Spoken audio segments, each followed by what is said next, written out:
మీడియాకు స్వాగతం. Doctor BR Ambedkar Konaseema జిల్లా మండపేట వార్తలు. నవంబర్ 5వ రోజు.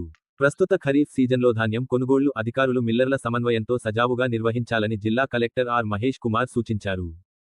బుధవారం స్థానిక మండపేట నియోజకవర్గ పరిధిలోని ఏడిద గ్రామ పంచాయతీ రైతు సేవా కేంద్రం నందు ధాన్యం కొనుగోలు కేంద్రాన్ని జిల్లా కలెక్టర్ స్థానిక శాసనసభ్యులు వేగుళ్ల జోగేశ్వరరావు జిల్లా సివిల్ సప్లై చైర్మన్ తోట సుధీర్తో కలిసి ప్రారంభించారు.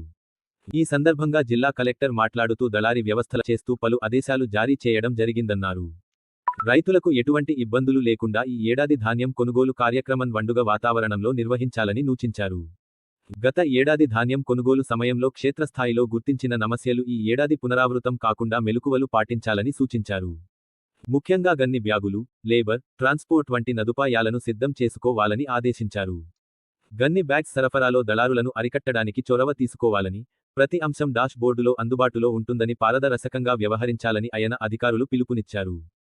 శాసనం కొనుగోలు విషయంలో ఆందోళన చెందవలసిన పని లేదని ఆయన స్పష్టం చేశారు. రైతులు ఆరుగాలం శ్రమించి పండించిన ధాన్యానికి గిట్టుబాటు ధరలు కల్పించాలన్నారు.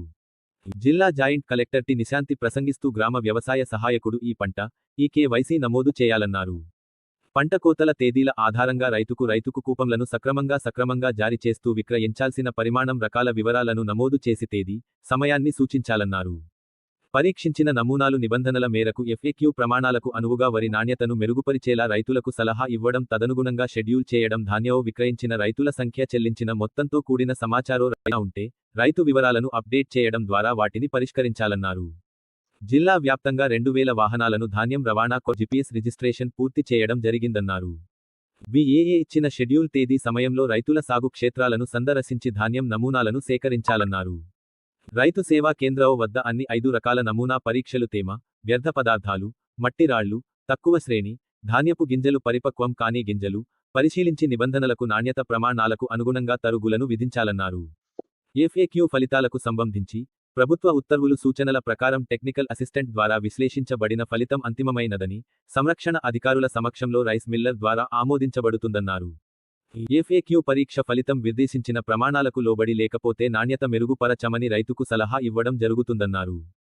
Data entry operator portal mobile app నందు ధాన్య రవాణా చేయు వాహనాల యొక్క వివరాలను సేకరణ ప్రక్రియ చేపట్టి నమోదు GPS ట్రాకింగ్ ద్వారా రాకపోకలు నిర్వహించేలా చర్యలు గైకొనాలన్నారు.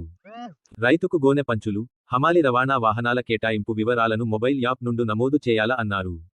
పోర్టల్ మొబైల్ యాప్లో ట్రక్ సీటు, FTO జనరేట్ చేసి రైతుకు అందించాలన్నారు.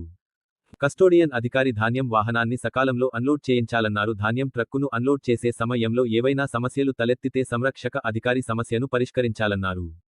Rice miller custom milling rice mill point వద్ద స్వీకరించిన ధాన్యం ట్రక్కులు, వాటి పరిమాణం మొదలైనవి రిజిస్టర్లలో నమోదు చేయాలన్నారు. ఈ ప్రారంభోత్సవ కార్యక్రమంలో RDO అఖిల, జిల్లా పౌర సరఫరాల అధికారి అడపా ఉదయభాస్కర్, పౌర సరఫరాల జిల్లా మేనేజర్ పి శ్రీనివాస్, తహసీల్దార్ తేజేశ్వరరావు, వివిధ శాఖలు అధికారులు, సిబ్బంది పాల్గొన్నారు.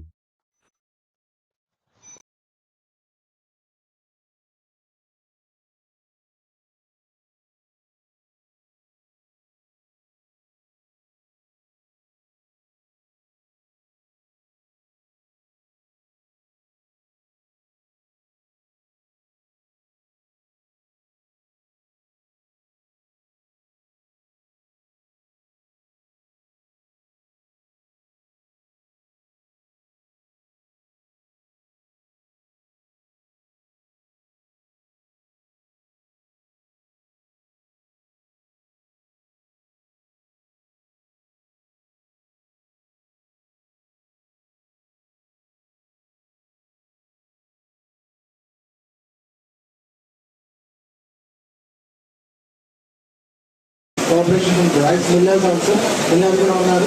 సో వాళ్ళ అసోసియేషన్ నుంచి కూడా ఒకసారి కోఆర్డినేట్ చేసుకొని RSKలో ఉన్న సిబ్బంది, రెవెన్యూ సిబ్బంది, ఆల్ సివిల్ సప్లైస్ డిపార్ట్మెంట్ అందరూ కూడా.